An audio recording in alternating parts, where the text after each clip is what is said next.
Hello, everyone. Welcome to Snap Take. This is Glazer of Snap Judgments, the official Marvel Snap Zone podcast. Happy Friday, everybody. We got new Lamby. Happy new Lamby drop. We've got a new contender for a tier 1 deck and a second deck that I think I might have a better version of. But before we get to that, psych, before we get to that, we're actually going to say, please, if you're willing, make sure you check out the Marvel Snap Zone YouTube. We've got an amazing episode of Snap Judgments with Fiona Shade Stories and GC James. I'm so proud of the episode. It's the top 10 tips from major pro players, including Lamby, for Marvel Snap. We break them down, we explain them, we talk about them. I think you'll really enjoy it. And if you enjoy all the content here, sub, like, comment. I'm not going to do the spiel today. You get great value here. I really think I'm doing my best to keep you ahead of the meta. So if you're finding value in this, do us a favor, hit us with that sub. Let's talk some Lamby deck. The first is Lamby's new Patriot. Sorry, I just got home, still fighting that cold, so if I sound a little nasally, please excuse me. All right. This deck is fundamentally built around the Forge buff, right? You want to be able to forge into either Sinister. I actually put the clone in the deck somehow like a dum-dum. That should be the regular Sinister. You put the Forge into the Sinister, or you put the Forge into the Brood. You're going to get 10 power for the Sinister or 15 power for the Brood that way, right? You can pump that further with Patriot. You can copy either of those with Absorbing Man, which also has a natural 5 power. So you can have 15 power across 2 lanes that way. If you go Forge into Brood into Absorb Man, you've got 15 power across 2 lanes. I don't know, that seems pretty good. At that point, on turn 5, you'd like to play something along the lines of like either just Blue Marvel or Patriot, and then if you have an extra mana for something else, have fun, and then you fill the board with Dooms and say, go ahead, beat my multiple 20s in the lane. If this deck goes off, it's exceedingly hard to beat. Lamby thinks this may be a contender along with the Lamby Confusion Silky Smooth deck, along with the Darkhawk Good stuff for the best deck in the game. And I don't know about y'all, but like when Lamby sounds confident, I'm usually pretty confident in him. And he seems like he's confident about this. I will forever cry for not having Mystique in this.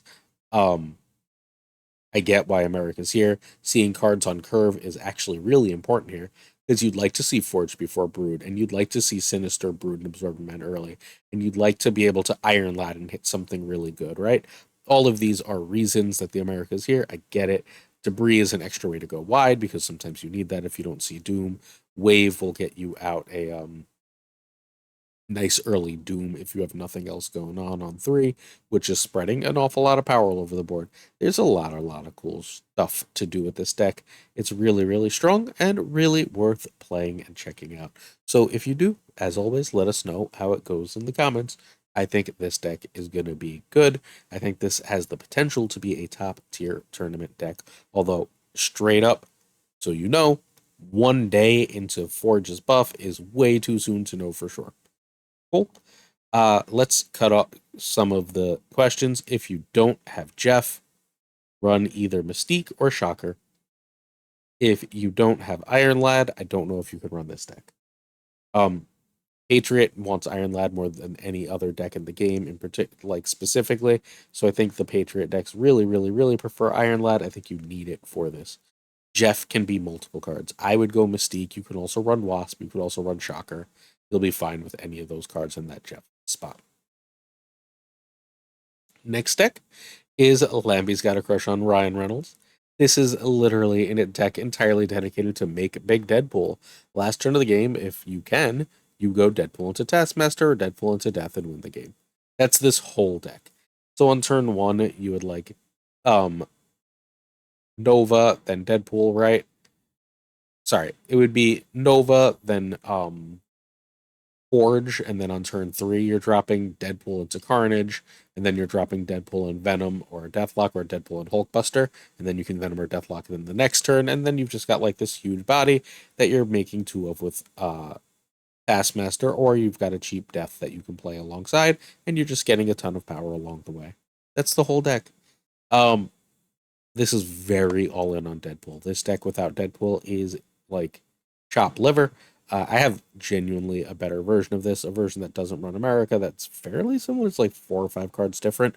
In yesterday's afternoon's video, I I've already played it. I've already tested it. It is better than this version. It's more consistent, and it doesn't need Deadpool to win.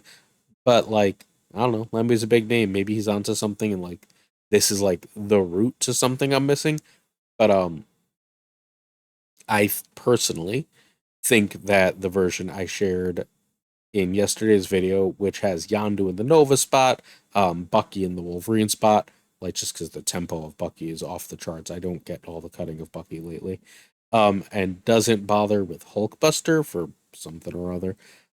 And then has Null over America is just a better deck. I think it's a more consistent deck that can still high roll with Deadpool, right? It can still like win games that way, but it doesn't feel like it has to. It can actually win games just by playing good Marvel Snap, getting a lot of tempo power on the board, and going over the top that way.